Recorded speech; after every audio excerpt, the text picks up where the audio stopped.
Dan sekarang kita akan langsung saja masuk ke dalam modul yang kedua. Modul yang kedua kita mau bicara tentang bagaimana kita memiliki the winning team dan the winning culture atau budaya pemenang gitu ya. Di dalam modul 1, kalau Anda ingat, kemarin 2 minggu yang lalu saya banyak membahas mengenai leadership. Entrepreneurship. Entrepreneurship atau kewirausahaan. Dasar-dasar sebagai seorang pengusaha.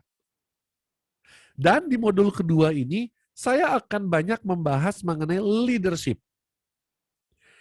Yang saya mau katakan di sini, kenapa? Karena leadership dan entrepreneurship adalah seperti dua sisi mata uang yang tidak bisa dipisahkan. Seorang entrepreneurship, seorang wirausahawan yang mau sukses, dia adalah harusnya juga bisa menjadi seorang leader, seorang pemimpin. Ya. Dan seorang pemimpin yang sukses juga seharusnya dia pun bisa memiliki semangat entrepreneurship atau kewirausahaan ini. Nah, apalagi kalau kita bicara tentang bisnis UMKM, leadership menjadi salah satu hal yang penting. Apalah artinya Anda hebat bisnis, Anda jago, Anda pinter dalam menciptakan produk, tapi Anda nggak punya leadership, Anda nggak punya kepemimpinan. Dan saya cuma mau katakan kepada Anda, jangan berpikir bahwa kepemimpinan itu artinya saya harus punya banyak anak buah. Kepemimpinan yang terbaik adalah dimulai dari bagaimana seorang pemimpin itu dapat memimpin dirinya sendiri. Ini satu hal yang sangat penting. Pak, saya belum punya karyawan sekarang, Pak. Karena semuanya masih bekerja sendiri secara manual. Bukan berarti Anda belum menjadi seorang pemimpin. Tetapi Anda justru sedang memimpin diri Anda sendiri. Untuk membawa diri Anda kepada sukses yang sejati.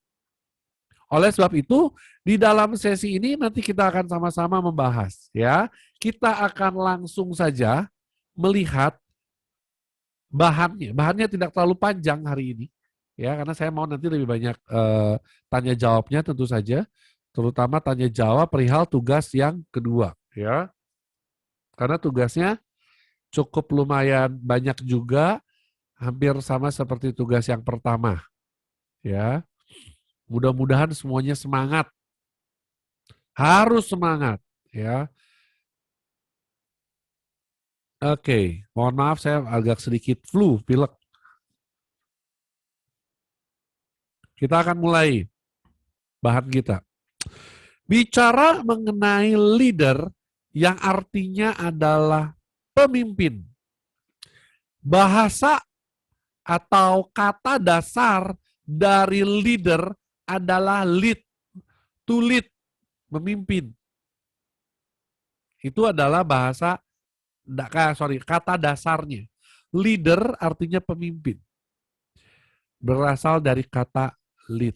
Lead itu sendiri memiliki ada banyak arti. Cuman saya mengutip singkatannya, saya mencoba untuk membuat sebuah singkatan dari lead itu sendiri. Yang pertama adalah L. L itu loyal. Loyal maksudnya gimana, Pak? Loyal dalam arti bagaimana seorang leader, seorang pemimpin itu harus setia. Setia di dalam menjalankan visi, misi, dan core value yang sudah dibuat. Antara modul ke-1, modul 2, modul 3, sampai modul 7, ini adalah sesuatu yang sangat berkesinambungan satu dengan yang lain. Tidak bisa dipisahkan. Ini sudah menjadi satu paket. Anda sudah membuat visi misi Anda di pertemuan yang lalu. Apakah visi Anda dapat tercapai, bisnis dream Anda akan tercapai, mimpi Anda akan tercapai, itu tergantung apakah Anda bisa menjadi seorang pemimpin yang setia atau tidak.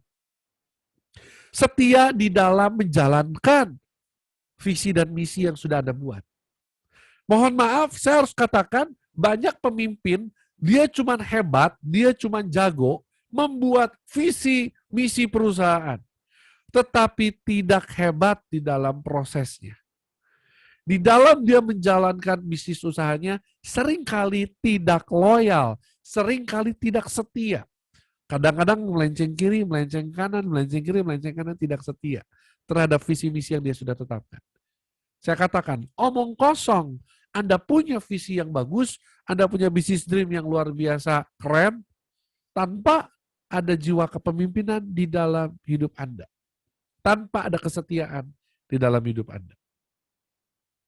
Yang kedua, dasar seorang pemimpin adalah harus mempunyai kemampuan empower, yaitu memberdayakan.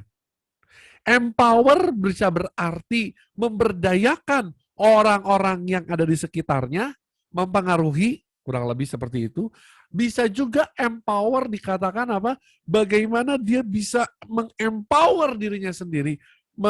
Empower itu ya memberdayakan dirinya, hidupnya lebih diberdayakan lagi.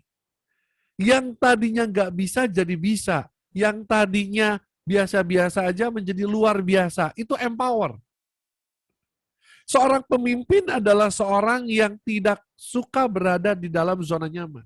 Dia selalu memaksa hidupnya, dirinya untuk bisa keluar dari zona nyaman. Selalu empower. Apakah ada jiwa itu dalam hidup Anda? Empower juga bisa berarti bahwa seorang leader, seorang pemimpin itu mampu menggerakkan orang-orang di sekitarnya untuk melakukan apa yang baik, apa yang mau diharapkan. Ini seorang pemimpin. Yang ketiga, ambisius. Ambisius dalam arti yang positif ya, bukan dalam arti yang negatif. Orang itu bisa sukses karena punya satu tekad, ada satu ambisi. Ambisi untuk maju, ambisi untuk pinter, ambisi untuk mau belajar. Mohon maaf tanpa bermaksud untuk mau membicarakan orang lain, tapi saya cukup sedih, ya cukup sedih. Ada orang yang mau ikut program ini, tetapi begitu tahu bahwa ada penugasan yang harus dilakukan gitu ya, pakai program, pakai Android, pakai aplikasi gitu ya, dia langsung mundur. Karena dia bilang, Pak, ada cara lain nggak? Saya mau belajar bisnis, tapi saya nggak punya waktu untuk belajar hal-hal seperti itu. Teknologi itu saya nggak kekejar deh, Pak. Saya bilang, justru kita mau bersama-sama maju pakai teknologi. Kalau kayak gitu saya mundur deh, Pak. Saya cukup sedih.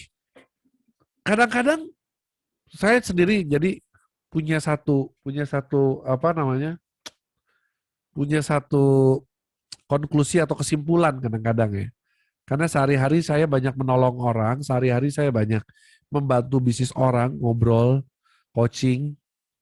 Ada orang-orang yang perlu dibantu. Ada orang-orang yang mau dibantu. Ya. Tapi ada orang-orang yang perlu dibantu, tapi nggak mau dibantu. Ada orang yang mau dibantu, tapi nggak perlu-perlu amat sebenarnya. Ada juga orang yang nggak perlu dan nggak mau untuk dibantu. Yang saya bikin sedih adalah ada orang yang perlu dibantu, tapi nggak mau. Ada orang yang memang perlu untuk diperbaiki proses bisnisnya, tetapi dia nggak mau belajar. Tetapi dia sama sekali nggak punya ambisi, nggak punya untuk tekad untuk saya mau berubah. Nggak mau untuk belajar hal-hal baru.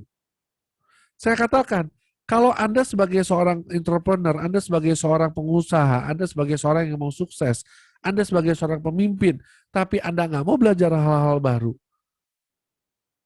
saya cukup sedih. Ya, jadi nggak punya ambisi, nggak punya tekad. Dengan banyak alasan, ya. Dan itulah yang cukup membuat saya shock ya. Ada orang yang masih nggak mau belajar teknologi. Padahal ada sarananya, ada orangnya, nggak perlu bayar gitu ya. Tapi masih ada yang nggak mau juga. Nah ini yang membuat saya sedih kadang-kadang. Nah yang keempat, kita mau lihat yang keempat ya. Yang keempat D, seorang leader adalah seorang yang disiplin.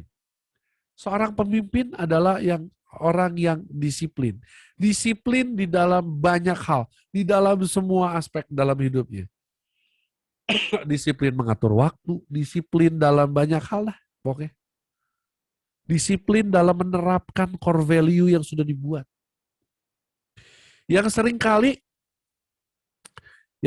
membuat banyak usaha gagal, usaha bangkrut itu bukan karena produknya salah, bukan karena marketnya yang nggak mau terima, bukan karena karyawannya yang salah, tapi pemimpinnya nggak disiplin. Seperti contoh, saya menangani ada dua buah toko yang menjual barang-barang sejenis. Kebetulan ini tokonya di bidang kuliner. Yang satu, bosnya itu, yang punyanya itu, datang paling pagi, pulang paling sore. Walaupun memang kadang-kadang jam 10, jam 11 sampai jam 2 dia bisa pergi kemana gitu ya. Tapi setidaknya dia memberi teladan kedisiplinan kepada anak buahnya. Masuk jam 8, tapi dia masuknya jam setengah 8. Pulang jam setengah 6, tapi dia bisa pulang jam 6, jam 7 malam. Saya bilang, Pak, kenapa kok bisa seperti itu? Kan Bapak bos, dia bilang. Gitu ya. Dia ngomong kayak gini, kalau nggak dimulai dari saya, gimana saya mau mentransfer kebiasaan baik ini kepada karyawan saya, Pak Tony? Wah, saya bilang, ini sih pemimpin yang luar biasa ya. Padahal dia bos loh. Bos kan boleh bangun siang dong, tapi dia tidak melakukan itu. Yang satu lagi, klien yang satu lagi, dia adalah tipe yang santai. Karyawan dijadwalkan masuk setengah 9, dia datang jam 11. Pulang jam setengah 6 atau jam 6 gitu ya. Dia jam 4, jam 3 udah pulang. Gitu ya. Lalu saya dipanggil. Pak Tony, saya mau ngobrol dong. Mau ngobrol masalah apa? Ini kenapa ya? Karyawan saya itu pada nggak disiplin, padahal dia udah tahu. Masuknya itu jam 9 atau setengah 9. Tapi banyak yang terlambat, Pak. Gitu ya. Saya lihat daftar laporan dari HRD saya, wah merah semua, Pak. Hampir rata-rata 80% merah. Kenapa? Saya tanya itu. Bapak datang jam berapa? Dan betul saja. Saya menemukan bahwa seorang pemimpin itu harus memiliki disiplin. Kita lanjut. Setelah kita belajar tentang apa itu arti kata lead, tadi ada sesuatu yang menarik, ya, bahwa L yang pertama itu adalah seorang pemimpin itu harus loyal, setia, ya. Pemimpin itu nggak ada yang suka jalan pintas, nggak ada pemimpin yang bisa sukses lewat jalan instan. John Maxwell pernah menulis demikian. A leader is the one who knows the way, goes the way, and shows the way. Dalam bahasa Indonesia, John C. Maxwell mengatakan bahwa seorang pemimpin itu mengetahui, menjalani, dan menunjukkan. Jangan jadi seorang pemimpin yang hanya cuma bisa suruh-suruh, hanya cuma bisa berteori, tetapi disuruh praktek nggak bisa. Saya cukup salut sama seorang klien saya juga di Malang. Dia salah seorang pengusaha di bidang bordir. Dia punya belasan mesin bordir yang gede-gede ukurannya gitu ya. Lalu saya sekali waktu nanya sama dia.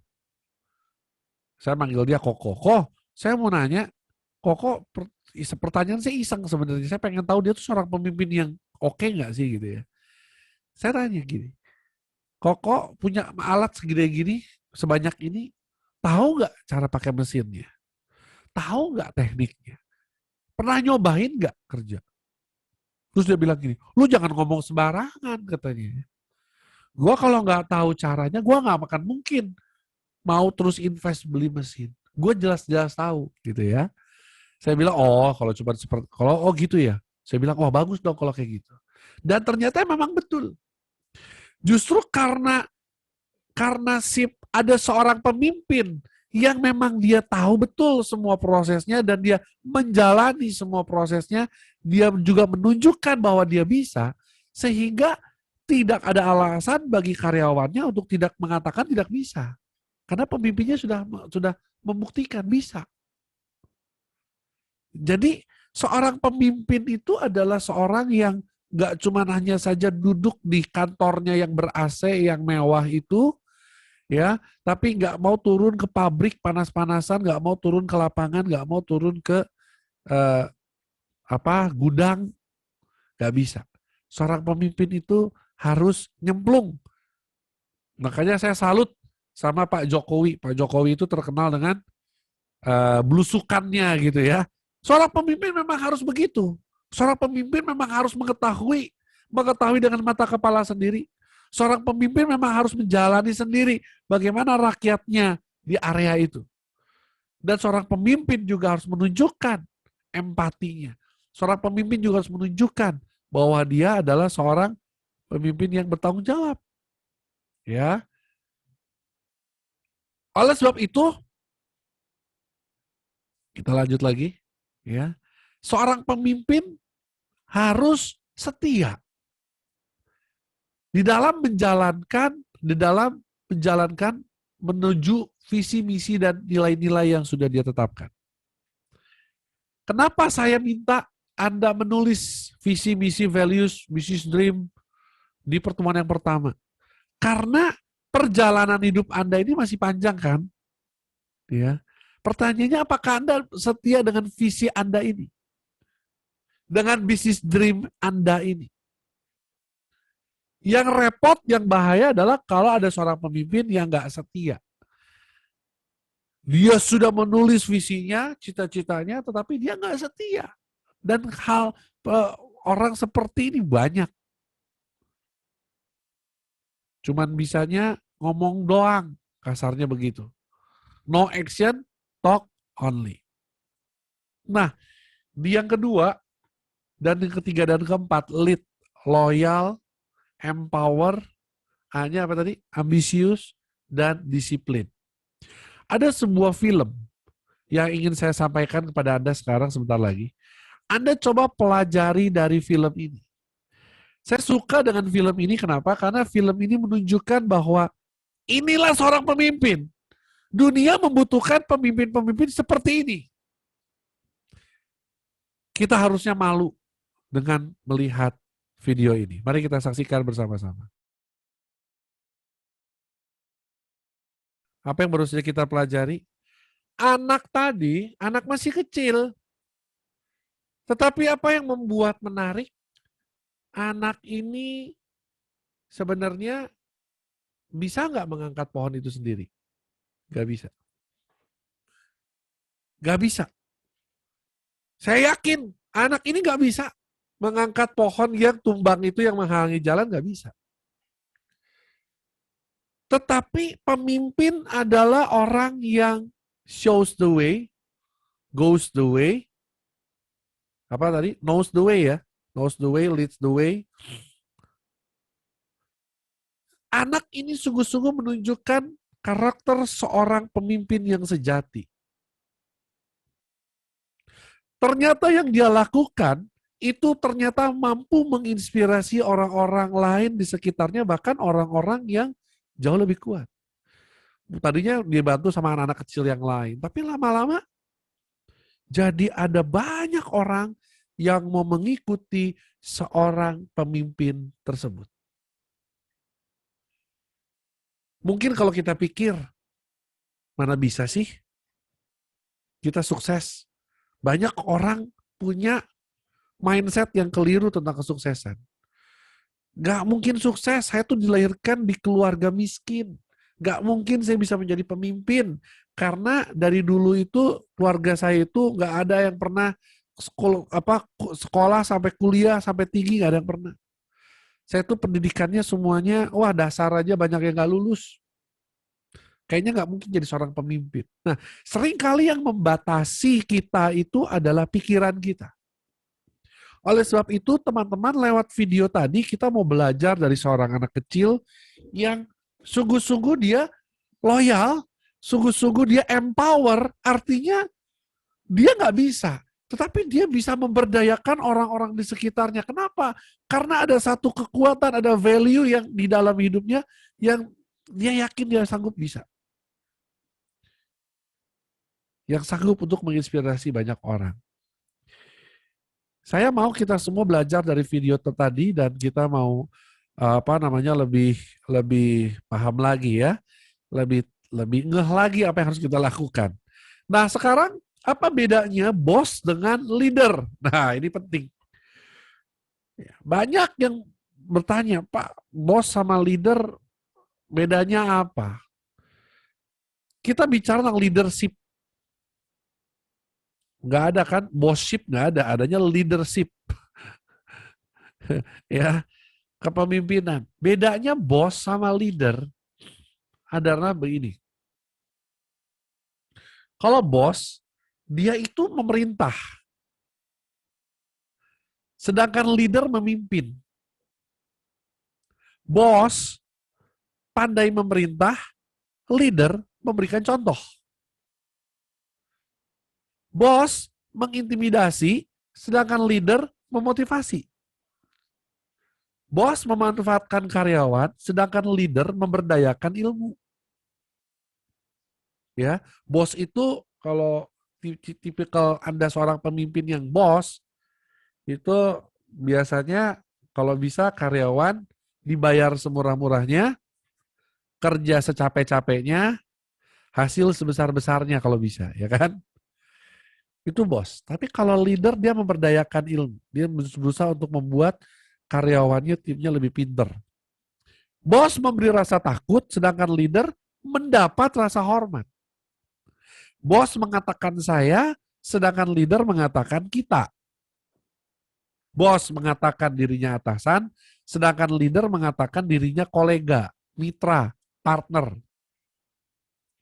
Bos mengambil penghargaan, sedangkan leader memberikan penghargaan. Jadi Anda udah jelas-jelas harus berubah. Kalau memang Anda selama ini sudah punya karyawan, kalau memang Anda tipikalnya adalah tipikal pemimpin yang bos, bertobatlah ya malam hari ini. Kita mau bergeser ke leader. Tetapi pertanyaannya, leader yang seperti apa? Karena ternyata banyak sekali leader-leader di luar sana yang tidak menjalankan fungsinya dengan optimal, dengan maksimal, dan tidak membawa dampak. Oleh sebab itu, saya ingin memperkenalkan Anda kepada sebuah buku yang saya pernah baca, The Servant Leader, karangan dari Barry Van Holt. Bukunya bagus banget, nggak terlalu tebal bukunya. Bicara tentang The Servant Leader. The servant leader dari arti katanya, servant itu seorang pelayan. Servant itu seorang hamba. Dan the servant leader katanya di dalam buku ini adalah apa yang pemimpin yang dibutuhkan oleh dunia zaman now. Ternyata gaya bossy yang kayak zaman dulu itu udah nggak bisa kepake hari-hari ini. Kita harus berubah menjadi seorang servant leader. Menurut buku yang saya baca ini, ada istilahnya traditional leader dan servant leader. Jadi kurang lebih di dalam buku ini tuh kita itu dibawa untuk mau bergeser dari yang tadinya traditional leader, leader yang jadul, menjadi leader zaman now yang servant leader. Sebagai seorang pemimpin yang menghamba, yang melayani, yang menjadi gembala.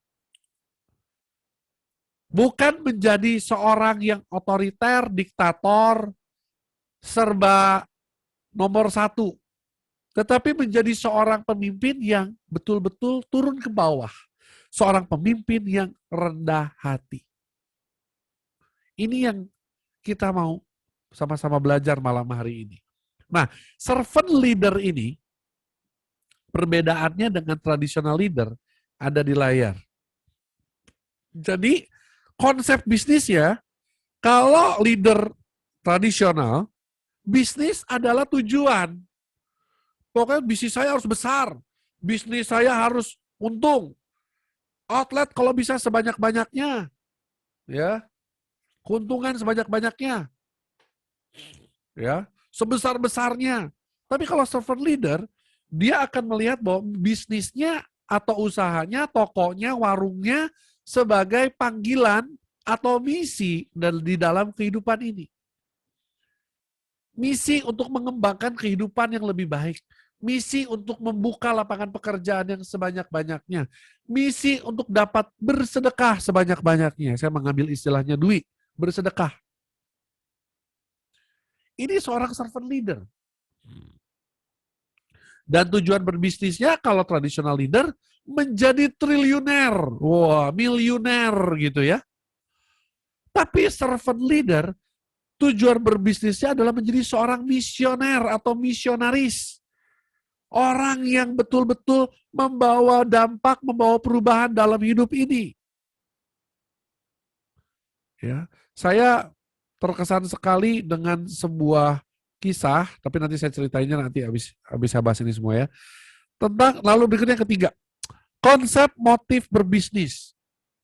Motif berbisnisnya, tradisional leader itu keuntungan yang menjadi tujuan dan penggerak utama.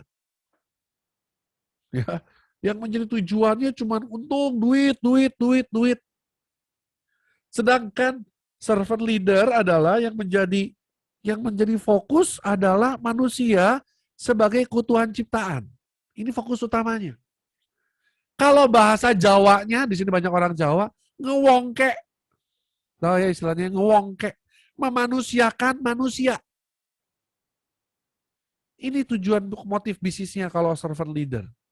Konsep manajemennya, pengaturan bisnisnya, kalau tradisional leader, itu kualitas pekerjaan atau proses yang benar. Kualitas kerja atau proses. Quality of work. Sedangkan servant leader, yang menjadi konsep manajemen adalah orangnya. Kualitas manusia dan kehidupannya.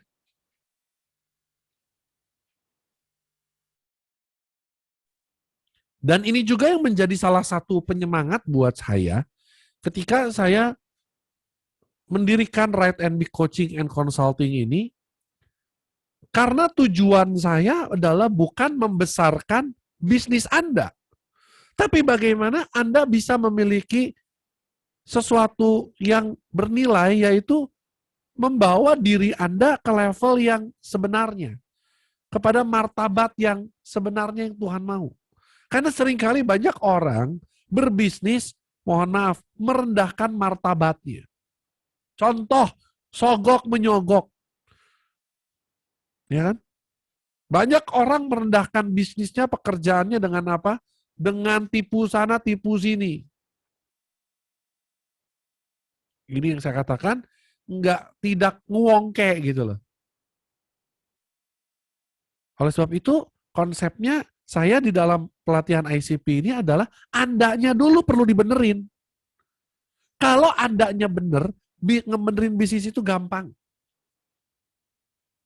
Kalau Andanya udah punya mindset bener, Anda punya satu pemikiran yang benar, punya suatu motif yang benar, bisnis itu akan berkembang dengan sangat cepat. Kalau dilakukan dengan benar, oleh orang yang benar. Itu makanya fokus saya lebih kepada Anda sebagai pelaku bisnisnya. Anda harus benar dulu. Makanya diadakanlah step by step di dalam ICP program ini. Dan yang terakhir, gaya kepemimpinannya, tradisional leader, pemimpin yang jadul itu karyawan sebagai sumber daya yang bisa diperas, yang bisa diperas keringatnya sampai habis, waktunya dipakai sampai habis, sampai nggak punya waktu buat keluarga, gitu ya. Sedangkan kalau servant leader, gaya kepemimpinannya karyawan adalah manusia yang perlu dimanusiakan. Makanya saya teringat dengan sebuah kisah, saya pernah mendapatkan kisah ini dari mentor saya.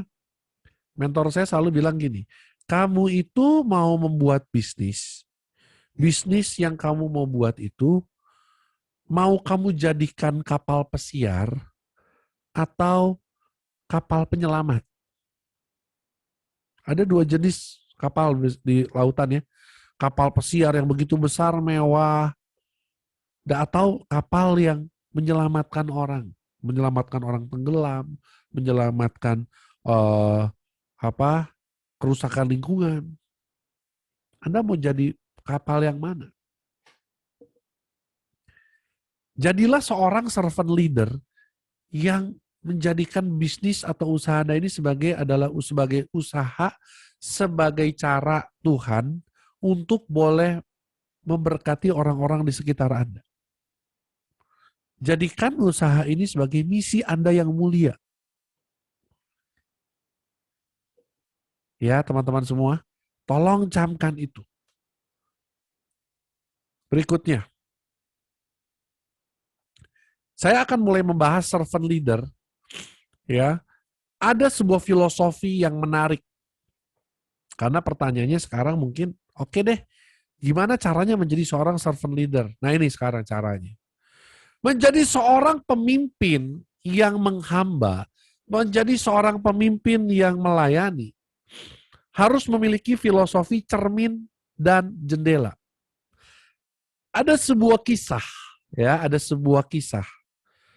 Seorang anak muda yang begitu sangat sombong karena dia sangat kaya, sangat sukses, sangat berhasil, mau menantang seorang rabi yang seorang guru, seorang bijaksana yang tinggal di puncak sebuah gunung. Karena dia merasa dia bisa menaklukkan semua dunia dengan kepintarannya. Dia mau mengadu pintar sama si rabi ini. Dia datang ke si rabi itu, lalu dia bilang gini, Rabi, tidak ada apapun di dunia ini yang tidak dapat aku lakukan. Tidak ada di dunia ini satupun yang tidak dapat aku peroleh. Semua dapat aku peroleh. Tunjukkan kepada saya apa yang kurang lagi yang perlu saya lakukan. Nah, si pemuda itu bertanya seperti itu kepada Rabi itu. Lalu si Rabi itu pertama membawa si anak muda ini ke dalam sebuah ruangan di mana di sana ada sebuah cermin. Di situ si Rabi itu bertanya, apa yang kamu lihat di dalam cermin ini? Anak muda itu bilang, saya melihat diri saya sendiri. Apa yang kamu lihat di dalam diri kamu? Wah, senang digituin ya. Dia bilang, saya melihat ada seseorang yang begitu sangat pandai, begitu sangat sempurna, begitu sangat jenius, begitu sangat pandai, bisa menaklukkan dunia, bisa memiliki kekayaan, dan lain-lain sebagainya. Bagus. Coba sekarang kamu ikut saya. Dia bergeser. Dibawa ke dalam sebuah jendela. Lalu si Rabi ini bilang sama anak muda ini, coba kamu lihat keluar. Lewat kaca jendela itu. Apa yang kamu lihat di sana? Lalu si pemuda ini melihat ada seorang tua, yang sudah tua, yang sedang membajak sawah. Yang sedang bersusah payah, berpeluh keringat, menggemburkan tanah dengan alat tradisional. Dengan baju yang compang-camping, dengan semuanya yang serba kekurangan, miskin, dan lain sebagainya. Dan dia katakan hal yang sama juga anak muda ini. Saya melihat petani yang begini-begini, dia miskin, susah. Oke. Jadi setelah kamu melihat kedua hal itu, menurut kamu apa yang kurang dari diri kamu? Akhirnya si pemuda ini menemukan jawabannya. Oh ya, saya tahu. Berarti saat ini Saya kurang banyak memberi. Saya terlalu banyak fokus kepada dalam diri saya sendiri. Saya terlalu banyak membanggakan diri saya sendiri bahwa ternyata di luar sana banyak orang yang butuh sesuatu dari saya. Butuh sesuatu yang saya miliki untuk dapat saya berbagi. Nah, teman-teman semua, cermin dan jendela memiliki bahan yang sama, yaitu kaca. Ya, yang membedakan adalah kalau cermin itu belakangnya biasa ada lapisan warna silver biasanya atau abu-abu yang membuat kita jadi bisa bercermin. Sedangkan kalau jendela nggak ada lapisan apapun yang menghalangi sehingga kita bisa memandang tembus pandang. Mau mengatakan apa? Menjadi seorang servant leader adalah pertama-tama Anda harus memiliki suatu kemampuan melihat ke dalam diri kita sendiri dan melihat keluar. Jangan cuma melihat keluar saja atau jangan cuma melihat ke dalam diri sendiri. Mari kita juga mau melihat lewat hal-hal berikut ini yang nanti saya akan sampaikan bahwa ternyata kita ini masih banyak hal-hal yang seringkali kita terlalu fokus ke dalam diri kita atau kita terlalu fokus melihat keluar. Kita mau belajar lewat filosofi cermin dan jendela ini dua sisi.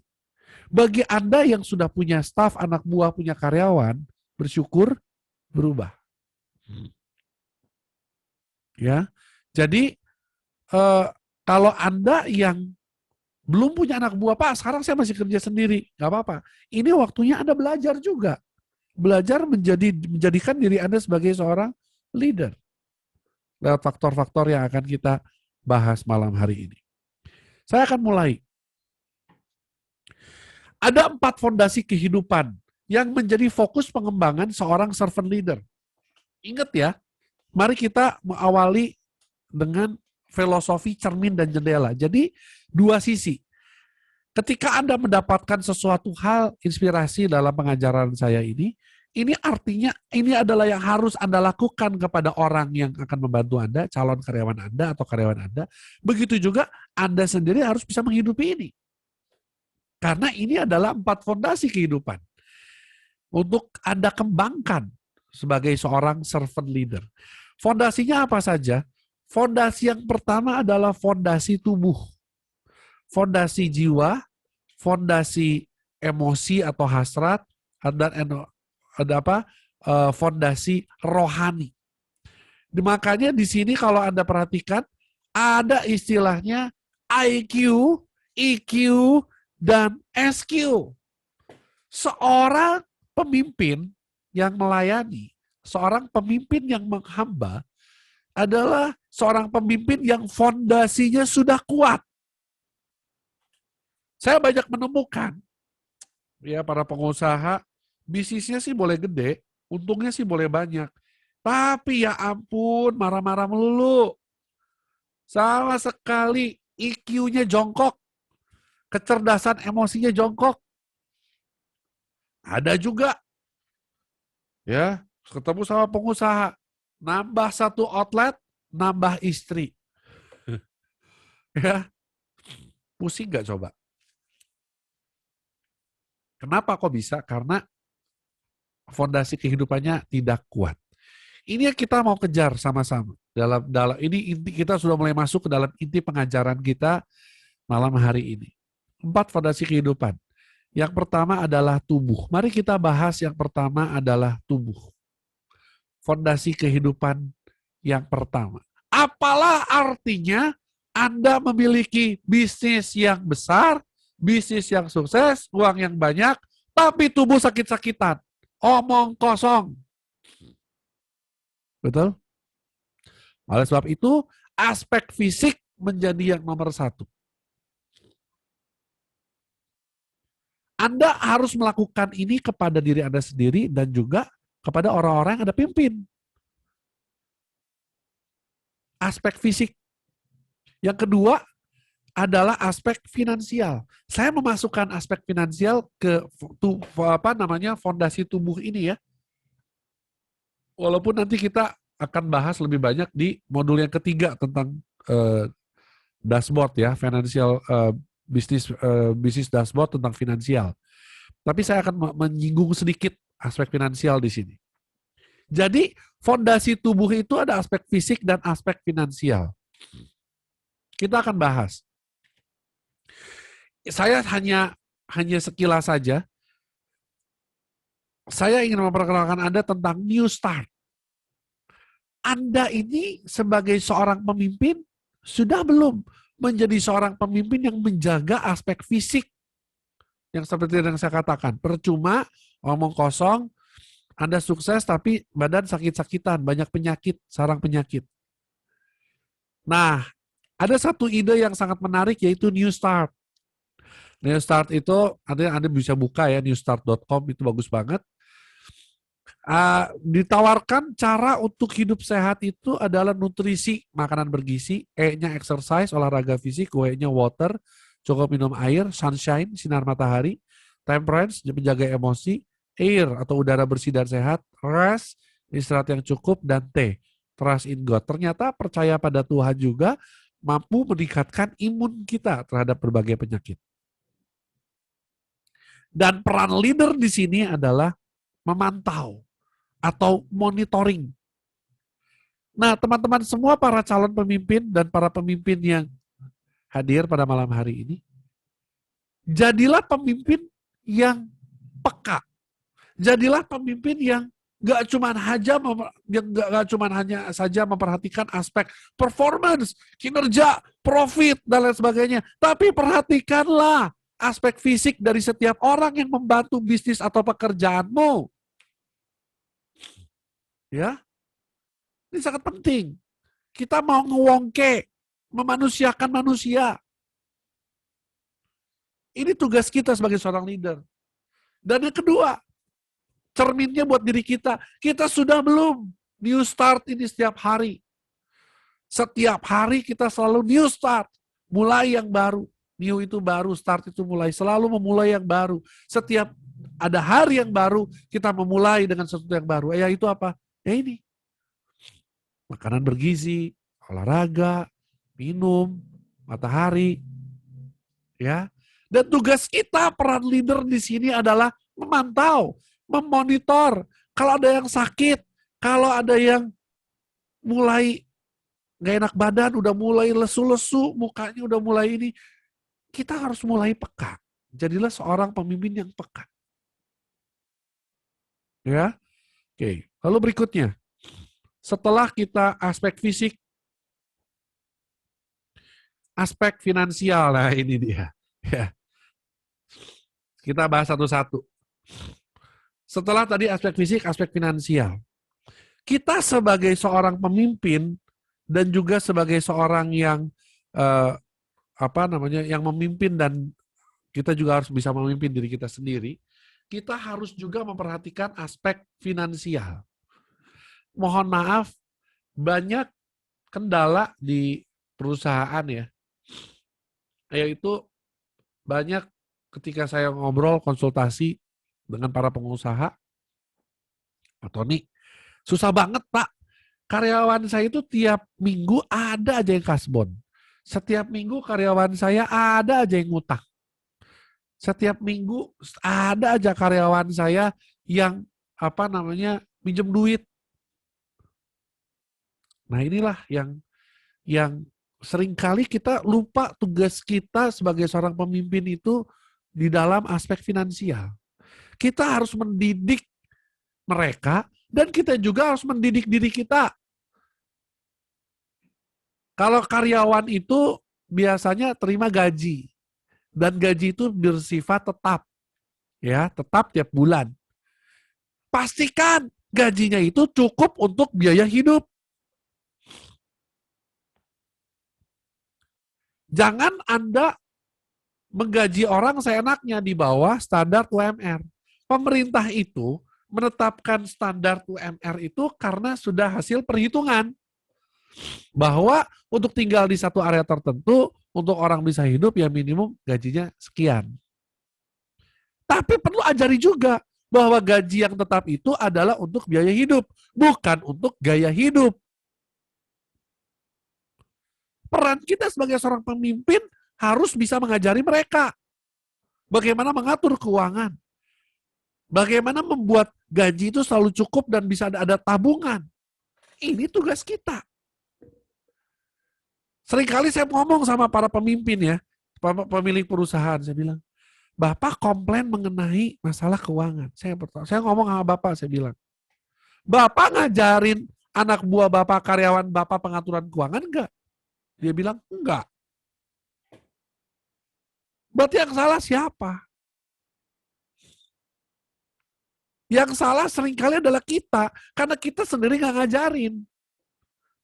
Karena kita sendiri bukan menjadi, seharusnya kita menjadi konsultan keuangan bagi karyawan kita. Ini yang saya katakan servant leader. Kita turun. Dan terlebih lagi, bagaimana juga kita juga mampu mau menghidupi aspek finansial ini dengan baik. Yang sering kali terjadi di banyak tempat, UMKM itu, mohon maaf, duit yang ada di laci itu berarti duit saya. Jadi begitu hari ini jualan udah mulai rame, cukup beli motor satu, dia beli motor. Dia lupa bahwa di dalam laci itu bukan profit semua, tapi ada uang modal yang dia pakai untuk beli motor.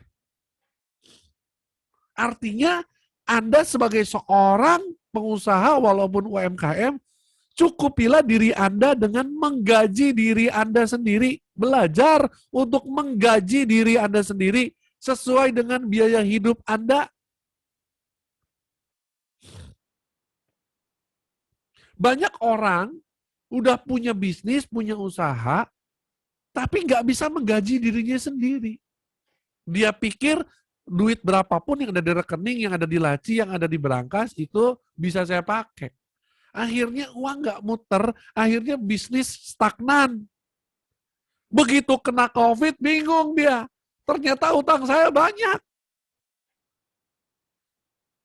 Permasalahannya bukan utangnya banyak. Sebenarnya harusnya tidak ada utang. Kalau Anda tahu mana profit, mana modal. Nah ini. Jadi bercerminlah dan juga lihatlah ke jendela. Ya, filosofinya seperti itu ya.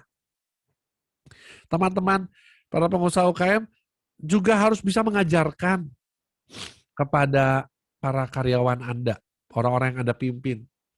Ada gaji yang sifatnya tetap untuk biaya hidup. Ada komisi kalau yang bagian penjualan. Itu berkaitan dengan kinerja. Jualan banyak, dapat banyak. Nah, ini dipakai untuk posnya gaya hidup. Beli handphone, ya, ganti motor misalnya ya. Itu boleh. Makan di luar, segala macam boleh. Ada lagi bonus. Bonus itu THR salah satunya, ya, bonus tahunan, gaji ke-14 misalnya. Ya, itu kan biasa dari keuntungan perusahaan. Pakai uang yang Anda dapatkan dari bonus ini untuk mengejar impian. Nah, banyak para pengusaha sendiri juga nggak ngerti tentang hal ini. Baru omset naik 2 kali lipat, langsung ngambil DP rumah. Begitu omset naik baru juga 50 juta, langsung ganti mobil Mitsubishi Pajero. Ya. Nggak berpikir untuk pengembangan bisnis dulu. Nah ini nanti di modul yang ke-7 saya akan membahas tentang bagaimana strategi pengembangan bisnis. Bagaimana kalau kita senang punya ada kenaikan 22 kali lipat, ya anggap kenaikannya bukan 2 kali lipat, anggap kenaikannya cuma setengahnya. Sisanya untuk apa? Untuk pengembangan bisnis. Supaya apa? Keuntungannya nanti lebih besar lagi kan nilainya. Nah itu nanti di modul yang ke-7. Nah ini Anda harus mulai berpikir aspek finansial ini. Dan peran Anda sebagai leader adalah sebagai konsultan. Yang seringkali terjadi nih menurut kakek saya orang Jawa, jarang ilmu fisika, tekanan kui berbanding lurus karo gaya. Yen uripmu kakean tekanan, berarti uripmu kakean gaya. Jangan banyak gaya. Banyak orang sekarang tertekan dalam hidupnya, apalagi selama COVID. Kenapa? Karena selama dulu zaman belum ada COVID, terlalu banyak gaya. Ganti-ganti handphone, ganti-ganti mobil. lupa untuk menabung, tidak ada investasi, tidak ada proteksi, lupa untuk mengembangkan bisnis, lupa untuk punya mentor. Akhirnya begitu kena COVID, ada COVID, bisnisnya terjungkal balik. Karena kebanyakan gaya. Jadi rumusnya, kalau Anda nggak mau merasakan betapa beratnya tekanan hidup di dunia ini, jangan banyak gaya, titik.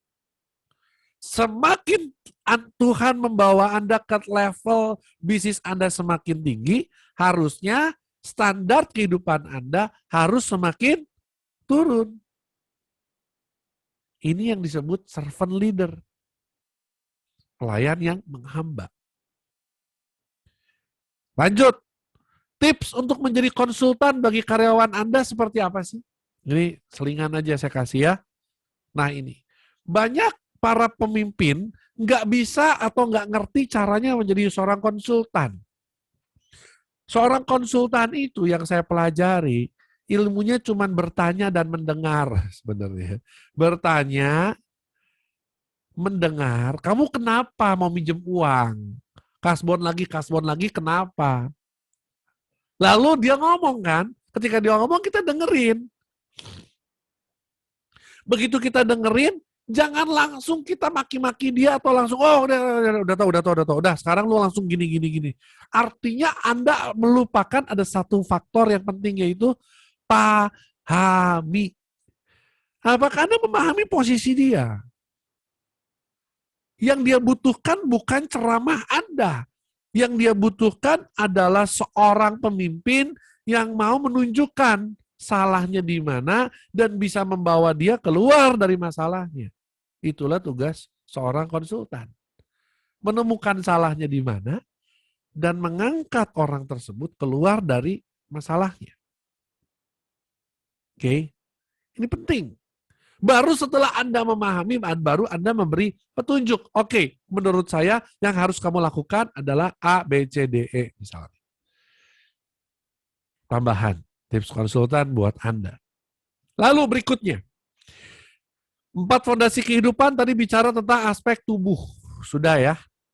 Nah, lalu berikutnya, setelah aspek tubuh, kita membahas tentang IQ. Tentang jiwa. Anda tidak akan bisa menjadi seorang servant leader, pemimpin yang menghamba kalau Anda tidak kuat di dalam fondasi kejiwaan. Bicara tentang kejiwaan, ya, fondasi jiwa itu terdiri dari 2. Yang pertama bicara tentang skill, keahlian, kemampuan, kompetensi, dan kecakapan. Lalu kinerja dan produktivitas. Ini juga merupakan faktor di dalam fondasi jiwa. Jangan cuman Anda bisanya sebagai seorang pemimpin ya jurus Anda ya cuman marah-marah. Jurus Anda cuman otoriter. Masa gitu aja nggak bisa digital marketing? Bego banget, berarti lu dasar nggak ngikutin perkembangan zaman. Nah, terus ada karyawannya nanya, Bapak ngikutin perkembangan zaman nggak? Ternyata pemimpinnya juga tidak mengikuti perkembangan zaman. Nah inilah yang disebut banyak bos, banyak pemimpin yang sakit jiwa. Dia pengen anak buahnya pintar, dia pengen anak buahnya melakukan banyak hal dengan baik, tetapi dia sendiri tidak mempunyai kompetensi untuk itu. Harus bercermin. Seorang entrepreneur, seorang pengusaha yang sukses, seorang yang mau sukses itu adalah seorang yang mau terus belajar. Makanya saya cukup sedih ketemu orang, Pak, saya bisnisnya udah enak nih Pak sekarang. Oh bagus dong, udah enak. Saya bilang, sekarang udah berapa cabangnya? Oh ya alhamdulillah Pak, udah ada 7. Dia jualan apa? Jualan teh botol. Di salah satu, di Bandung, saya sebut aja lah. Jualan teh botol di Bandung. Oh oke. Saya bilang, Pak, saya ada kelas untuk pendampingan UMKM yang bisa Bapak ikutin supaya Bapak bisa lebih baik lagi, bahkan Bapak bisa mencoba mencari hal-hal baru dalam bisnis Anda. Saya bilang gitu. Coba deh Pak, ikutin gak ada salahnya. Nanti saya kasih diskon, saya bilang seperti itu. Dia bilang begini, enggak ada ya Pak Tony. Segini aja udah cukup. Saya ngelus dada loh Bapak Ibu. Memang dia udah cukup oke lah. Dia punya 7 warung yang jualannya kayak jualan minuman-minuman gitu ya. Fanta, Coca-Cola, Sprite, teh botol, teh pucuk. Dan laku. Karena tempat-tempatnya strategis di Bandung dia jualan. Begitu dia memasuki masa pandemi, dia teriak ke saya, Pak Tony bisa tolong bantu saya nggak? Bantu gimana? Tolong saya. Kenapa? Saya nggak tahu harus gimana. Dia bilang. Dalam hati saya bilang gini, dulu waktu kamu masih punya uang, kamu bukan gunakan sebagian dari uang kamu untuk bukannya untuk investasi, belajar, meningkatkan keahlian, kemampuan, tetapi malah kamu menolak. Nah sekarang begitu udah susah, begitu udah ada COVID, mulai teriak-teriak. Duit ada nggak? Udah nggak ada juga. Nah inilah kesalahan banyak pelaku bisnis UMKM di Indonesia. Yaitu selalu merasa cukup untuk ilmu. Saya katakan orang yang seperti ini nggak punya fondasi jiwa yang cukup kuat. Yang kedua, bicara tentang kinerja dan produktivitas. Banyak orang punya ilmu, banyak, pintar-pintar banyak. Tapi ngapain? Nggak ngapa-ngapain. Karena terlalu banyak ilmu di dalam otaknya, akhirnya nggak ada satupun yang dia selesaikan. Ini juga faktor yang kedua, kinerja dan produktivitas. Sehingga kompetensi dan kinerja ini harus berjalan seiringan. Harus kita kembangkan. Dan ingat ya, saya ngomong seperti ini selalu pakai 2 sisi ya, cermin dan jendela. Bagi Anda dan bagi orang-orang yang Anda pimpin. Dan tugas Anda sebagai seorang leader adalah mengajar, sekaligus Anda juga harus melatih. Menjadi mentor dan menjadi seorang coach. Ini tugas Anda sebagai seorang leader. Termasuk pertanyaannya, apakah Anda juga selalu mau dilatih, selalu mau belajar, dan selalu mau belajar hal baru. Dan tujuannya supaya kompeten dan membawa dampak. Ini dia fondasi jiwa. Nah, saya memberikan tips juga, prinsip kerjanya kita harus punya prinsip kerja 5 as. Kalau kartu remi itu kan biasa asnya ada 4 ya. Tapi saya ingin kita semua lulusan ICP ini punya 5 as. Kerja keras, kerja cerdas, kerja ikhlas, kerja selaras, dan kerja tuntas. Artinya jangan kerja setengah-setengah, kerja keras. Kalau Anda sudah di posisi tinggi sebagai seorang pemimpin, dulu Anda bangun jam 5 pagi, mulai jualan jam 7. Begitu Anda sukses, kalau bisa tetap bangun jam 5 dan jam 7 Anda sudah standby di meja Anda. Itu namanya kerja keras. Yang kedua, kerja cerdas. Artinya kerja cerdas, manfaatkan teknologi, terus mau belajar hal-hal baru. Kerja ikhlas, jangan pilih-pilih pekerjaan. Jangan pilih-pilih, aduh saya mah kayaknya nggak bisa deh. Ya, kerja ikhlas. Kerjain pekerjaan orang lain, mengerjakan hal yang bukan pekerjaan saya. Lakukan. Dengan begitu Anda makin pandai. Yang keempat, kerja selaras. Artinya selaras sesuai dengan visi misi yang sudah Anda buat. Selaras nggak? Dengan value-nya sudah selaras belum? Dengan nilai-nilai yang sudah Anda buat di modul 1 kemarin sudah selaras belum? Dan yang kelima, kerja itu harus tuntas. Ya, ini prinsip kerja 5 as, teman-teman semua. Ya. Ini tambahan buat Anda. Nah, tambahan juga buat Anda fondasi jiwa berkaitan dengan IQ, saya ingin memberikan tentang zero talent atau bahasa kerennya adalah zero talent yang artinya bakat nol. Jangan pernah mengatakan gini ya, seringkali saya ketemu sama pengusaha UMKM gini, Pak, saya tuh pendidikannya rendah loh Pak. Gak bisa saya kayaknya jadi pemimpin. Gak bisa kayaknya saya sukses. Saya katakan, Anda gak perlu harus jadi orang pandai, tetapi Anda perlu memiliki ke-10 hal ini. Anda bisa sukses. Sebaliknya, Anda mungkin boleh pandai sepandai-pandainya. Anda mungkin bisa kuliah sampai S2, S3. Tapi kalau Anda nggak punya ke-10 bakat ini, Anda nggak punya ke-10 talenta ini, omong kosong. Ini yang makanya saya bilang, ini disebut bakat nol. Yang pertama adalah tepat waktu. Jadilah seorang pemimpin yang tepat waktu. Yang kedua, milikilah etika dalam bekerja dan berbisnis. Ya, etika itu nantilah kita kapan-kapan kita bahas etika ya. Karena bahas etika bisa satu sesi sendiri. Yang ketiga, usaha yang optimal dan tekun. Yaitu kemampuan untuk bangkit setiap kali mengalami kegagalan. Yang keempat, bahasa tubuh atau gestur. Ini penting nih, saya mau katakan bahasa tubuh atau gestur itu penting. Ada orang ya, yang mohon maaf, bahasa tubuhnya itu nggak enak. Bahasa tubuhnya itu nggak enak. Dalam sebuah pelatihan waktu itu offline, saya datang ke dalam ruangan, terus tiba-tiba yang lain antusias untuk belajar. Yang satu lagi ini ada seorang anak muda mau belajar tapi duduknya santai. Kayak mau enggak gitu loh. Ya. Nah, saya katakan milikilah gestur atau bahasa tubuh yang mendukung Anda untuk sukses. Yang kelima, berpikir positif. Banyak orang yang saya coaching akhirnya mental. Saya akhirnya memutuskan untuk mohon maaf deh, saya kayaknya nggak bisa dampingin bisnis kamu. Kenapa? Karena dia terlalu berpikir negatif. Ketika saya bilang, coba deh, kamu lakukan hal ini.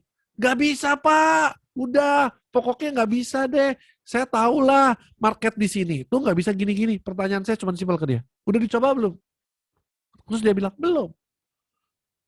Nah, saya kan ngasih ide. Kalau memang kamu udah pernah nyoba dan gagal, oke, mungkin ide saya salah, mungkin ide saya udah terlalu kadaluarsa. Tapi kan gak ada salahnya untuk dicoba. Ini salah satu tipe orang yang tidak berpikir positif. Padahal saya mau bantu dia.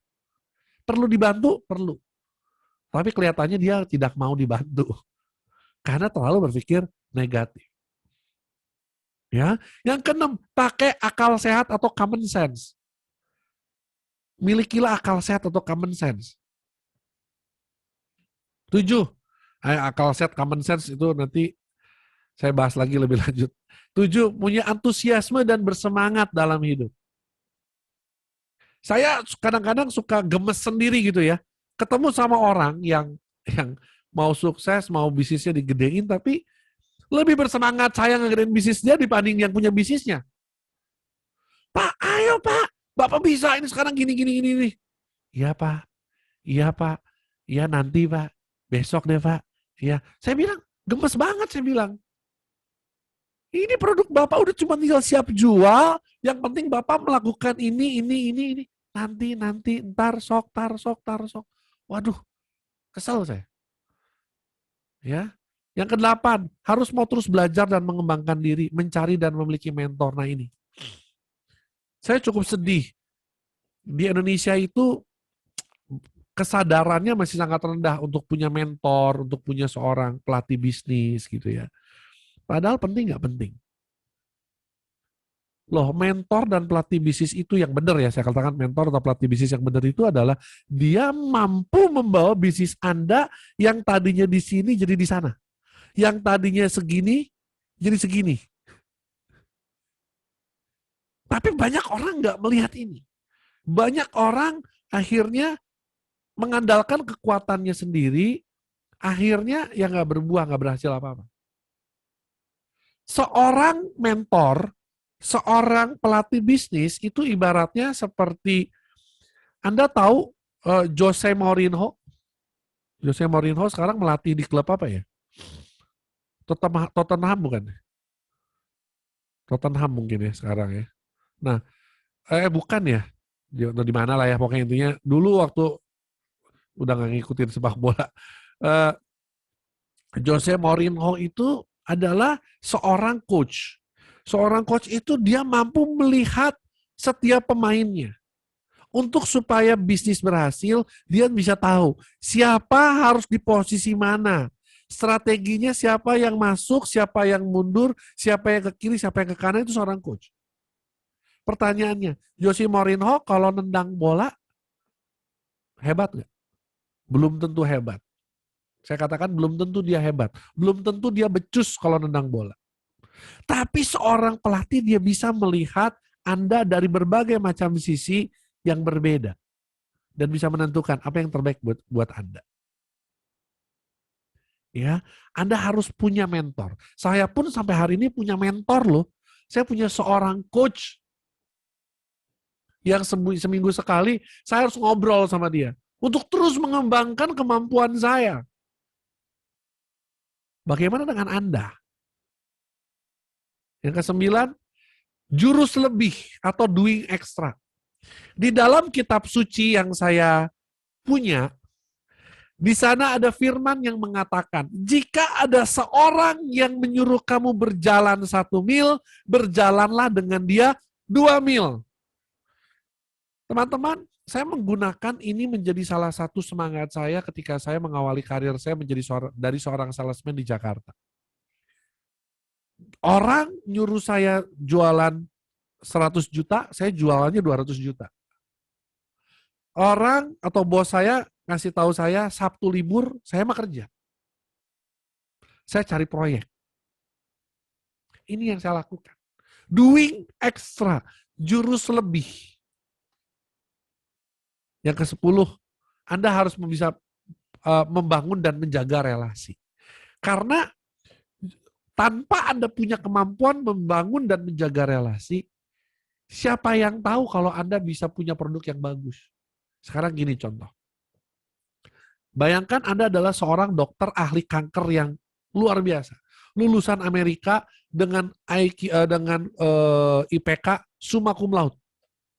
Hebat, Anda pinter. Tetapi pertanyaannya, nggak ada orang yang percaya sama Anda, nggak ada orang yang mengenal Anda. Buat apa Anda punya ilmu itu? Dibandingkan Anda seorang dokter umum, tetapi Anda pandai sekali membangun dan menjaga relasi. Anda bisa ngajak ngobrol orang yang punya sakit kanker, Anda bisa ngajak ngobrol orang yang kena COVID, Anda bisa ngajak ngobrol semua orang yang punya penyakit apapun, dan mereka senang berkonsultasi dengan Anda, dan akhirnya mereka sembuh. Ini yang saya katakan, relasi menjadi nomor 1 buat Anda.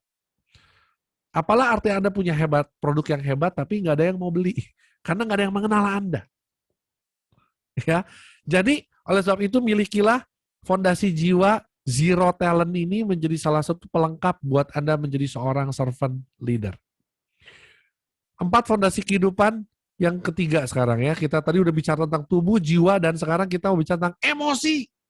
EQ, emotional quotient, kecerdasan emosi.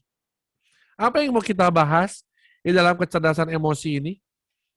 Di dalam kecerdasan emosi ini mau bicara tentang aspek penampilan atau perilaku, dan berikutnya adalah aspek mimpi atau cita-cita. Ya, aspek mimpi atau cita-cita. Kenapa? Banyak orang punya temperamen yang negatif itu karena dia kurang membangun kurang membangun kehalangan ya. Kurang membangun kehidupan atau fondasi emosinya. Nah, salah satunya yang saya alami dan yang saya jalani sampai hari ini, bagaimana bisa menjaga kecerdasan emosi dari staf atau orang-orang yang bekerja dengan saya adalah bagaimana bicara tentang aspek penampilan atau perilaku. Aspek penampilan atau perilaku berkaitan dengan beberapa hal. Yang pertama adalah fashion. Dari pakaian, rambut, sepatu, aksesoris, dan lain-lain. Keharuman dan kebersihan tubuh, mandi gitu ya. Tatapan mata, gerakan dan jabatan tangan, cara bicara, gaya bicara, intonasi, body language atau gestur, posisi duduk, berjalan, berdiri, mendengarkan, dan lain-lain. Ini penting, sangat penting. Coba bayangkan, Anda yang katanya mau menjadi seorang pengusaha sukses, tapi bajunya compang-camping, nggak pernah dicuci, badan bau, nggak pernah gosok gigi, siapa yang percaya sama Anda? Ya, kecerdasan emosi akan orang yang memiliki kecerdasan emosi yang tinggi, dia tahu bagaimana menghargai tubuhnya, menghargai apa yang dia tampilkan buat orang lain. Orang yang punya kecerdasan emosi, pasti tatapan matanya adalah tatapan mata yang positif. Yang kalau bicara sama orang, memandang dengan semangat, dengan positif. Orang yang punya kecerdasan emosi pasti gerakan tangan dan gerakan tangannya selalu digerakkan dengan sesuatu yang positif. Ya, yang mendukung setiap apapun yang dia katakan. Cara bicaranya, gaya bicaranya, intonasinya. Itu mencerminkan kecerdasan Anda secara emosi. Nah, kalau Anda udah ngomongnya keras, ngomongnya nggak pernah ada sopan santun, atau ngomongnya terlalu lembut juga bisa ya, terlalu lembut juga bisa. Ya, artinya fondasi emosi ini harus Anda juga jaga dengan cara aspek penampilan perilakunya perlu kita perhatikan. Body language, gestur, dan segala macam. Dan tugas Anda sebagai seorang leader kepada anak-anak Anda adalah, anak buah Anda adalah karyawan Anda, memperbaiki, menatar, dan meningkatkan kualitasnya. Di-upgrade. Saya pernah menangani sebuah klien, yaitu perusahaan jual beli mobil, tapi jual beli mobilnya bekas. Ya, jual beli mobil bekas. Lalu merekrut karyawan. Karyawan yang dia rekrut adalah mantan sales sepeda motor. Sales sepeda motor sama sales mobil sama atau beda? Beda. Kalau sales sepeda motor itu di pinggir jalan, bau keringat, ya, bagi-bagi brosur kadang-kadang gitu ya.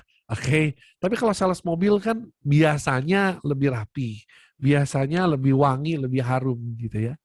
Nah, lalu yang saya beresin waktu itu, ketika saya beresin klien saya yang jual beli mobil itu, yang saya perhatikan salesnya dia. Salah satu salesnya mengganggu saya sekali gitu. Lalu saya bilang, boleh nggak saya fokus benerin orang itu? Saya bilang, karyawan kamu itu. Akhirnya saya coba dekati orang itu, ajak bicara segala macam. Saya tingkatkan kecerdasan emosinya supaya dia lebih punya hasrat, gairah dalam hidup. Lalu pelan-pelan saya upgrade dia. Pelan-pelan saya mengupgrade, akhirnya dia langsung berubah, datang ke kantor lebih wangi, walaupun kantornya di tempat jual beli mobil begitu, tetapi penampilannya ternyata berubah. Cara bicaranya berubah, udah bukan kayak lagi sales motor gitu ya, tapi udah kayak sales mobil mewah. Dan penjualan pun meningkat. Ini yang saya katakan, penting kita mencatat hal ini. Ya, tujuannya supaya berkualitas, berkelas, dan bersinergi. Bersinergi dengan apa? Visi, misi, value. Yang lucu adalah kalau Anda bilang begini, salah satu visinya atau core value-nya adalah, nilai-nilainya adalah profesional. Waduh, profesional, elegan. Tapi baju penampilan timnya compang-camping. Bosnya jauh dari keren. Ini kan tidak bersinergi dengan visi, misi, dan value itu. Ya, ini yang membuat aspek emosi ini menjadi jelek, menjadi rendah. Nah, lalu berikutnya, aspek mimpi atau cita-cita. Nah, teman-teman semua, kenapa saya minta Anda membuat bisnis dream? Tujuannya ini. Karena orang itu marah-marah, orang itu nggak bisa menjaga emosinya, orang itu kalau marah meledak-ledak karena orang itu nggak punya tujuan dalam hidup. Orang itu menjalani hidupnya hari demi hari tanpa punya sesuatu yang meng-guide. Nggak ada sesuatu yang dia tuju. Kalau orang fokus kepada mimpi yang dia kejar, dia pasti akan punya satu kepekaan. Jangan sampai dia melakukan sesuatu yang bikin dia jauh dari tujuannya. Logikanya begini, orang yang punya mimpi, bisnisnya itu harus sukses, harus maju. Kalau ada hal-hal yang mengganggu tercapainya itu, dia pasti akan abaikan. Ya, kalau ada sesuatu yang tidak mendukung, mensupport dia untuk supaya tujuan bisnis dreamnya tercapai, pasti dia akan tinggalkan. Ini makanya orang perlu digali mimpinya apa, cita-citanya apa. Saya pernah masuk dalam sebuah perusahaan dengan ratusan karyawan. Saya membuat pertemuan pertama pelatihan seperti ini, lalu saya bilang semua harus membuat mimpi dan cita-citanya. Dan mereka semua buat. Dan saya bilang, fotokopinya saya pegang. Aslinya kamu simpen. Ketika ada salah satu tim saya melakukan korupsi waktu itu. Jadi walaupun pemimpinnya seorang Tony Chen, tetapi tetap aja ya orang kalau mau korupsi bisa ya bisa kalau value-nya belum terbangun. Ini kesaksian saya. Dia korupsi. Setelah dia korupsi, saya sebagai pemimpin kan bisa aja ya, dasar, gak tahu diri, keluar gitu ya, dipecat, bisa. Tapi yang saya lakukan nggak begitu. Yang saya lakukan, saya mencari dokumen waktu dia pernah mengisi mimpi dan cita-citanya. Lalu saya bilang gini, kamu pada tanggal sekian pernah menulis cita-cita bahwa kamu mau memberangkatkan kedua orang tua kamu umroh. Dan saya katakan sama kamu hari ini, kayaknya kamu mesti mengubur cita-cita kamu. Dan kamu harus pulang, kamu harus minta maaf sama kedua orang tua kamu, karena kamu sudah menjadi anak yang gagal memberangkatkan kedua orang tua umroh. Karena saya yakin, yang kamu lakukan itu Allah nggak setuju, Allah nggak suka, Allah membenci apa yang kamu lakukan. Karena kamu korupsi. Kamu harus pulang minta maaf. Karena pasti ini akan gagal. Percuma kamu nulis mimpi ini. Orangnya langsung nangis. Saya kasih waktu beberapa saat, lalu saya bilang begini, oke, sekarang saya kasih kamu satu kesempatan. Mari kita sama-sama tuju mimpi kamu yang ini. Mau nggak? Dia bilang mau Pak, terima kasih udah dikasih kesempatan. Tapi tetap SP2 jalan. Saya bilang. Dia bilang, oke Pak, saya mau. Oke, yuk jalan.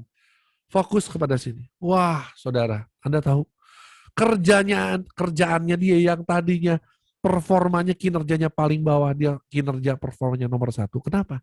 Karena orang itu sudah menjadi fokus kepada mimpinya.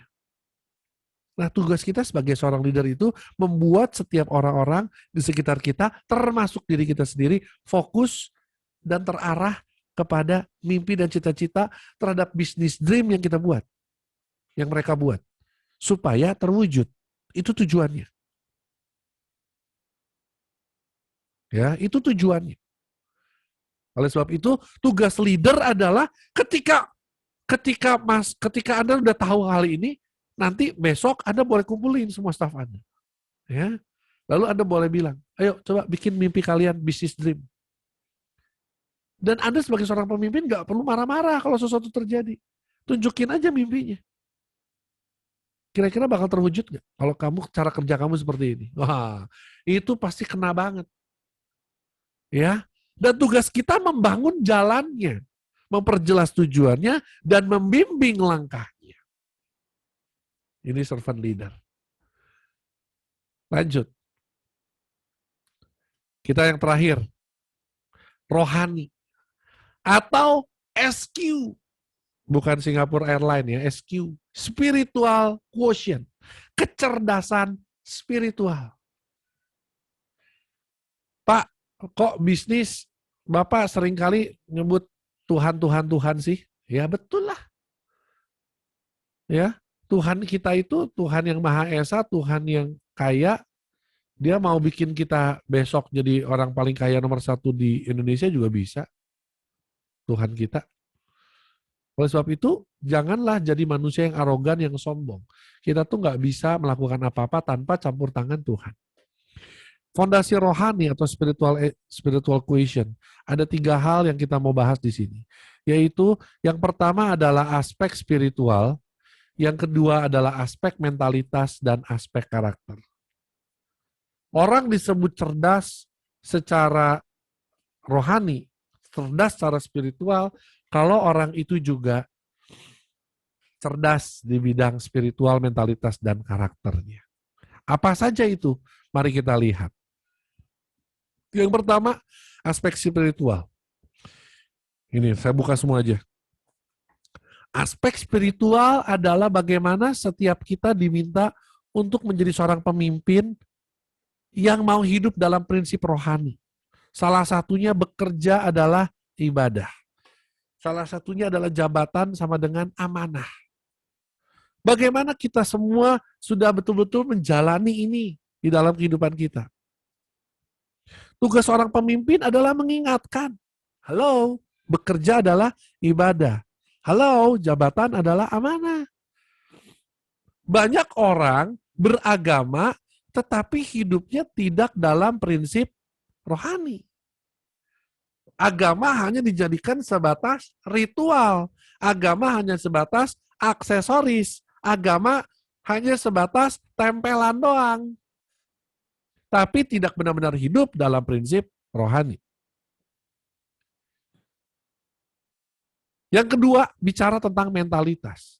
Bagaimana orang yang punya kecerdasan spiritual adalah orang-orang yang mampu mengolah perasaan dan pikiran. Penyakit orang zaman sekarang adalah baper, bawa perasaan. Nah, ini repot. Saya bilang repot. Kalau Anda menjadi pemimpin yang baperan, yang sensi, repot. Anda mentalitasnya mentalitas tempe, saya bilang. Janganlah jadi seorang pemimpin yang baperan. Tapi bapernya bawa perubahan. Nah, itu boleh. Jangan bawa perasaan. Ya.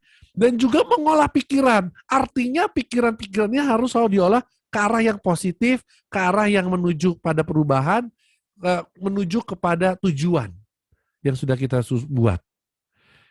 Mari kita punya mentalitas bahwa uang adalah alat, bukan tujuan. Seringkali yang terjadi di dalam hidup kita dan orang-orang anak buah kita adalah uang adalah tujuan. Sehingga kita semua diperbudak oleh yang namanya uang. Nah, kalau kita memiliki mentalitas seperti ini, artinya segala apapun kita akan lakukan demi mendapat uang. Dengan demikian yang saya katakan, Anda tidak ngewongke, tidak memanusiakan manusia. Karena manusia itu sejatinya punya martabat yang lebih tinggi. Makanya menjadi benar, menjadi besar. Mentalitasnya seperti itu. Benar dulu, baru besar. Right and big, gitu kan. Nah. Oke, lalu berikutnya. Yang ketiga, karakter. Milikilah integritas, ketekunan, dan kerendahan hati. Ini yang diperlukan oleh setiap pemimpin zaman sekarang, para servant leader. Anda semua, milikilah karakter ini. Ketiga karakter ini. Ya, ini sangat penting. Lalu berikutnya, fondasi rohani bicara tentang spiritualitas, mentalitas, karakter, tugas leader apa?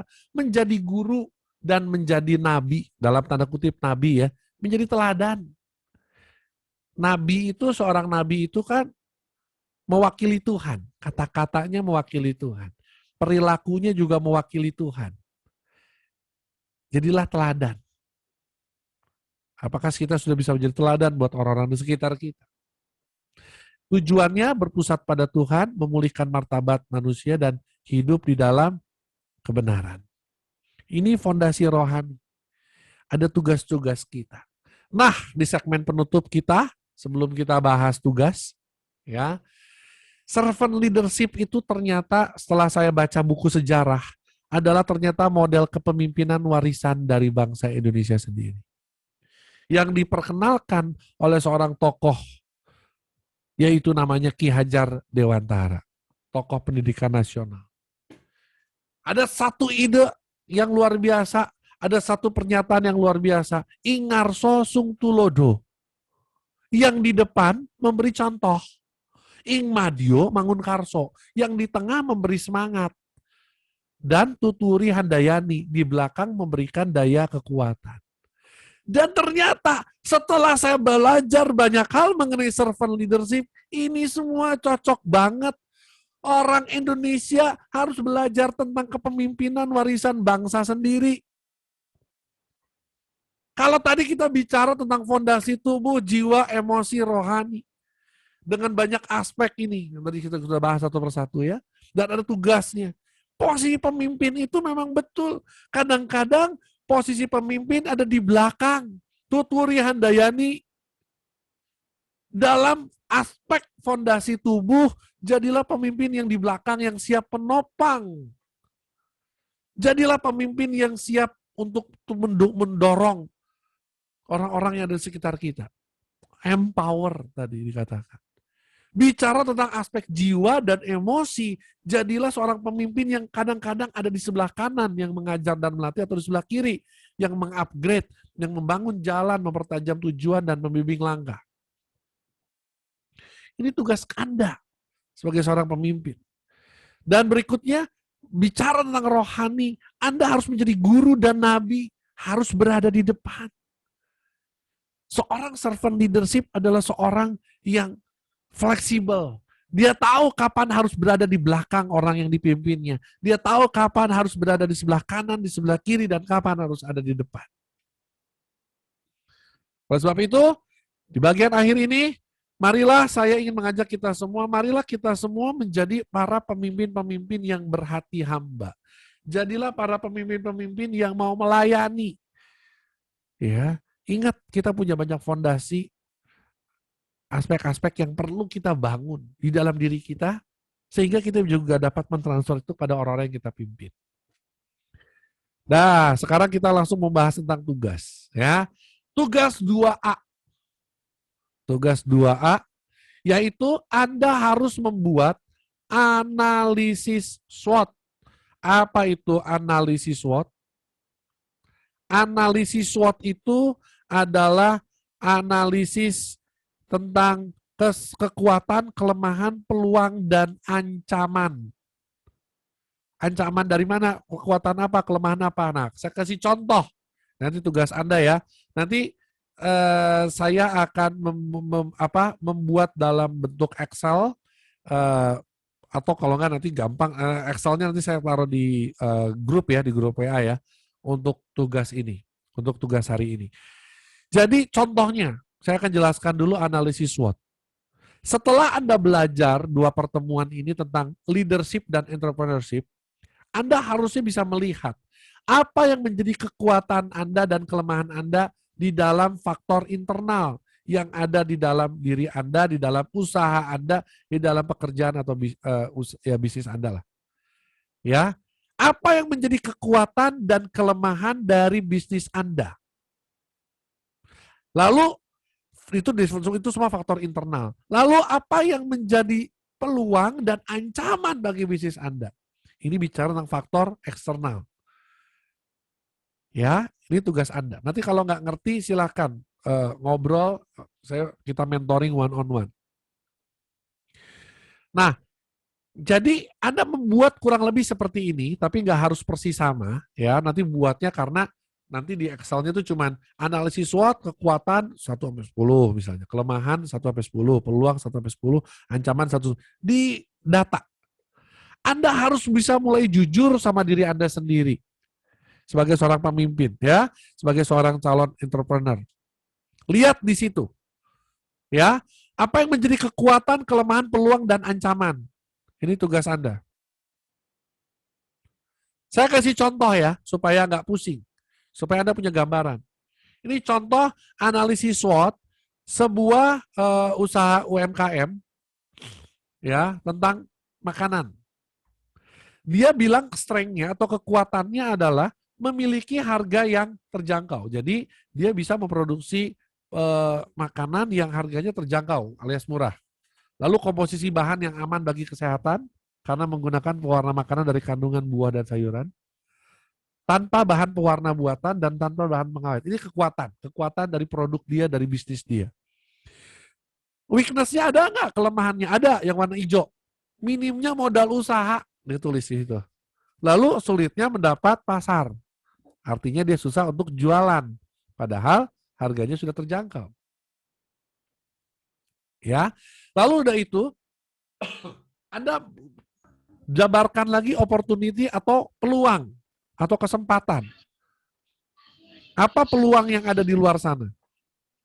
Kompetitor usaha sejenis masih sedikit, bahkan tidak ada di sekitar Tembalang. Jumlah permintaan pasar yang besar akan varian baru onde-onde. Nah, ini opportunity.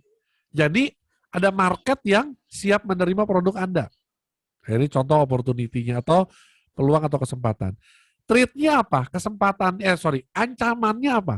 Ancamannya adalah kreativitas produk. Produk harus terus baru baik dari cita rasa maupun penampilan makanannya. Ya, ini ancamannya. Lalu ancaman yang lain, persaingan yang kuat dengan kompetitor makanan lain, khususnya kue kering yang sudah ada di pasaran. Ini contoh. Nanti Anda buat dari bisnis yang Anda sekarang sedang tekuni, Anda sedang mau bangun, kira-kira kekuatan Anda apa? Kelemahannya apa internal?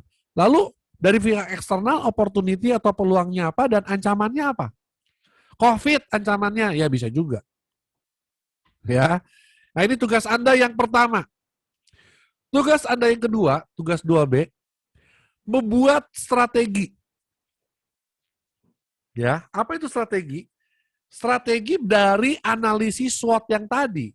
Buat strategi. Ada 4 strategi. Strategi agresif, strategi diversifikasi, strategi bertahan, dan strategi putar balik.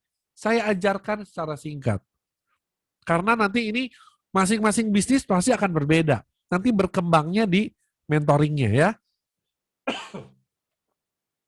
Ketika Anda sudah menyusun kekuatan, kelemahan, peluang, dan ancaman, Anda akan ketemu ada 4 aspek. Nah, 4 aspek ini ditabrakin, kurang lebih seperti itu. Kelemahan Anda secara internal dibandingkan dengan peluang yang eksternal, adalah kuadran 3, adalah strategi turnaround. Contoh, dalam kasus tadi, ini kelemahan dan peluang ya. Kita lihat, kelemahan di sisi sini, sulitnya mendapat pasar. Di dalam diri dia sulit mendapat pasar. Tetapi peluangnya sebenarnya sangat besar. Karena kompetitornya masih sedikit. Peluangnya besar, tapi pasarnya kok susah banget, susah jualan. Nah, ya ini artinya peluang di cross itu ya, digabungkan dengan analisis kelemahan akan menjadi sebuah strategi, yaitu strategi turnaround. Jadi kalau gitu apa? Oh, berarti jangan bilang bahwa susah jualan, berarti saya nggak tahu caranya jualan. Jadi strateginya gimana? Saya perlu belajar digital marketing. Nah itu strategi. Akhirnya keluar tuh. Strategi turnaround-nya atau strategi di kuadran 3-nya, yaitu belajar digital marketing, strategi putar baliknya namanya. Ya. Nah, kuadran 1 itu adalah perkawinan atau pertemuan antara peluang dengan kekuatan. Berarti strateginya adalah harus agresif. Ya, strategi agresif itu contoh misalnya dengan kasus tadi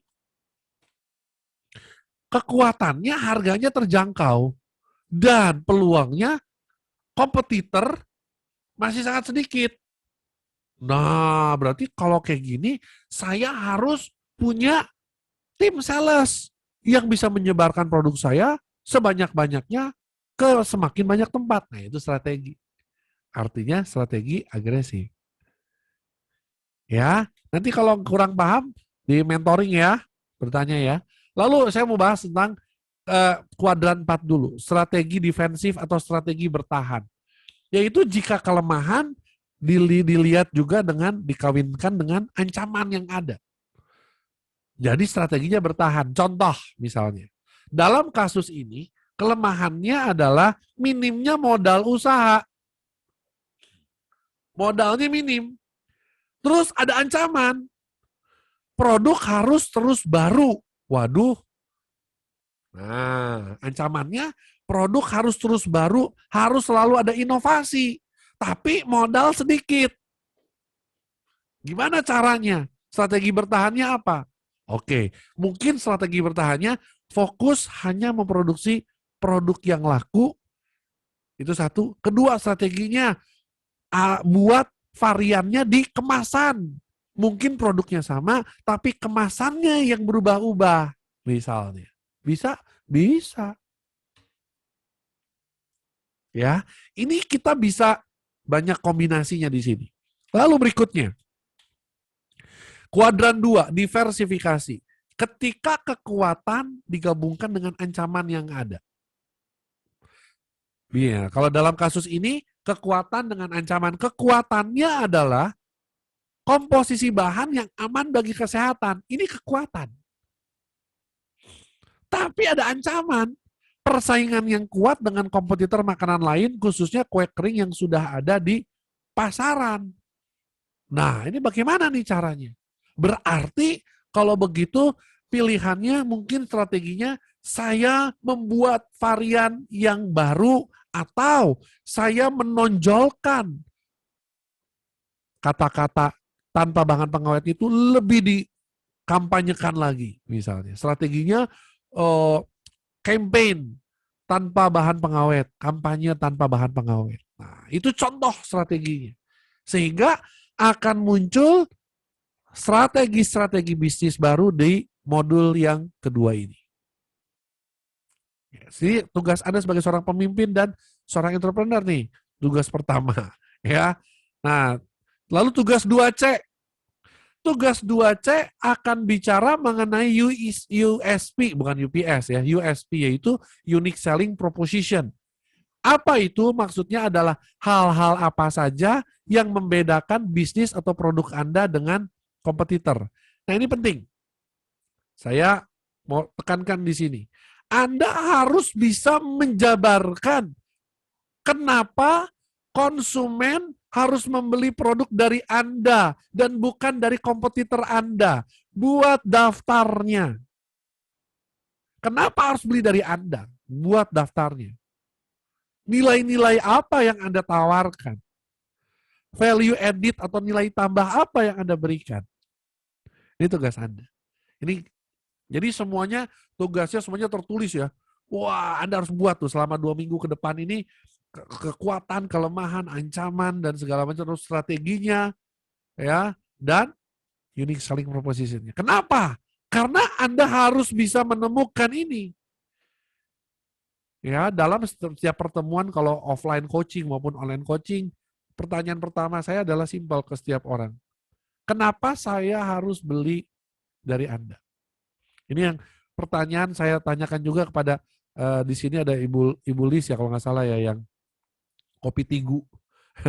Ya, saya nanya. Iya, saya nanya. Apa yang membedakan kopi Tigu dengan kopi yang lain? Ya, dan dia ternyata bisa jawab. Nah, di sini Bu, tolong nanti ditulis. Ya, di PR ini. Tugas 2C. Ya. Oke. Dan tugas terakhir. Nah, ini contoh keunikan produk ini sendal Kuya Gaya ya. Ini salah satu contoh juga UKM. Keunikan produk dapat memesan sepatu atau sandal sesuai dengan desain yang diinginkan. Wah, ini bagus nih. Unik. Semua pembelian sepatu dan sandal di Kuya Gaya mendapatkan garansi selama 4 bulan. Wah, ini unik juga. Ya, yang membedakan dengan produk orang lain. Barang yang dipesan lewat distro maupun online dapat dikirim sampai tujuan. Wah, ini menarik juga nih.